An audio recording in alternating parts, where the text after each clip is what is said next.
Good morning and welcome to another episode of Laundry Room Studios. Thank you to all the new subscribers. I think I have like 30 new subscribers since the last video. So you guys are amazing. Thank you. Spread the word. Anybody else that you are aware of that likes guitar and funny videos, tell them about it. Have them subscribe.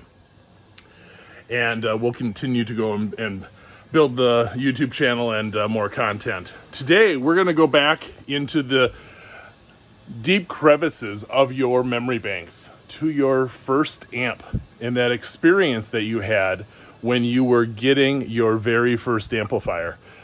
What was that like? What were you thinking? What was in your head?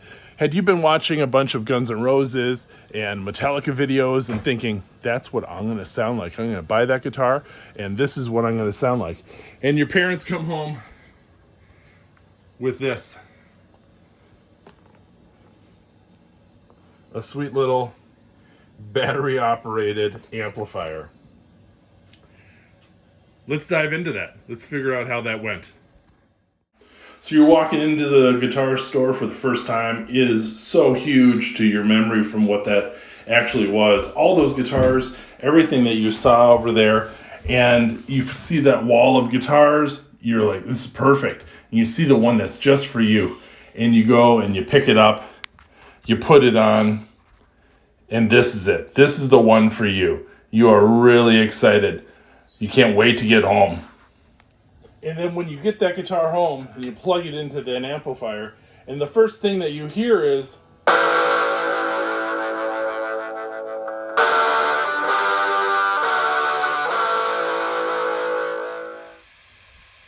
but again in your head, thinking about all those videos that you've seen, those concerts that you've been to, and the way that those guitar players play, you're thinking, yeah, I can do that too.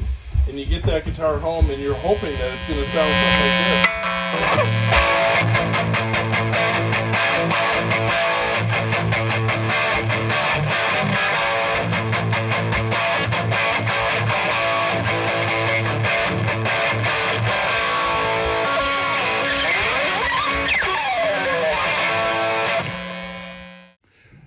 So here's a picture of a Mirage practice amp. That was my very first amplifier. I later moved on to a classic chorus PV 212 that I had all the way through high school, and then moved on to a Mini Brute Polytone after that. Okay, so let's talk about that experience.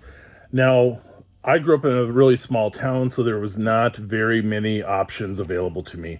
And I had to take what was available in my town. We weren't going to go, and my parents certainly didn't have a lot of money, and we're not going to go and drive across the state to a big town just so they can go shopping for a guitar for their kid who they were not sure if I was even going to go and continue to be in it. So they weren't going to spend a lot of money, and they were going to give me what was available locally.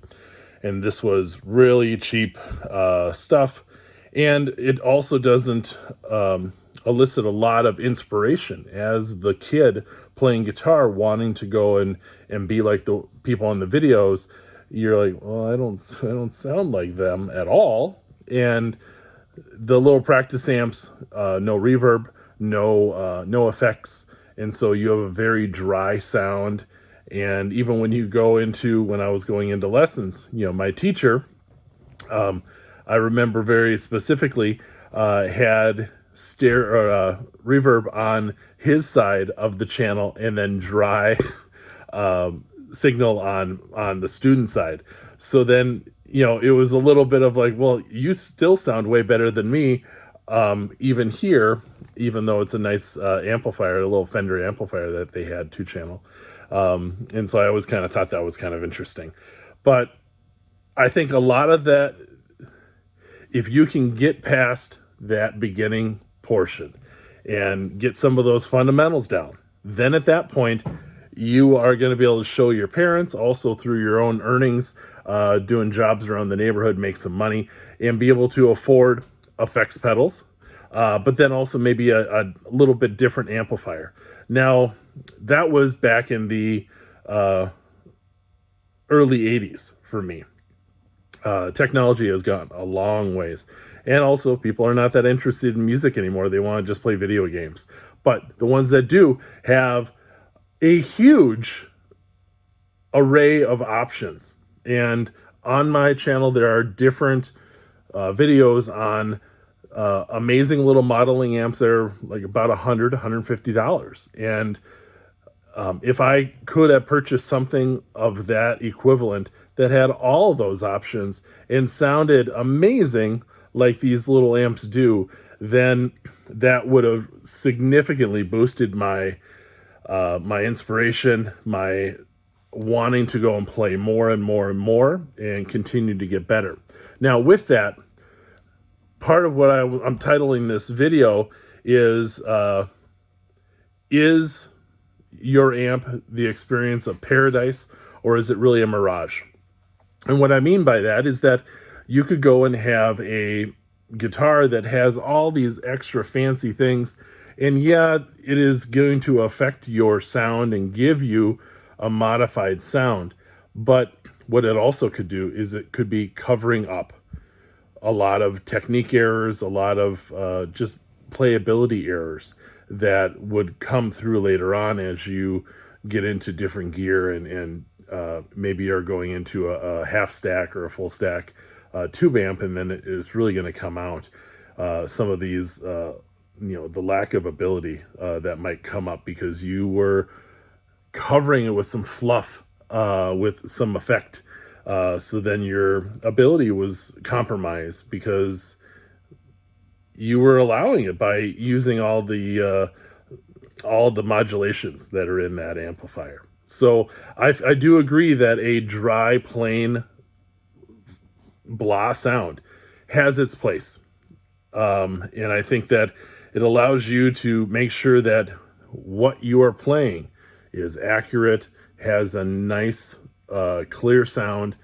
Now, a lot of people are going to maybe misunderstand clean playing with tone and how that person has, people talk about Eddie Van Halen has a tone, or Steve Howe has a tone, Steve Lukather has a tone. Yeah, they all do.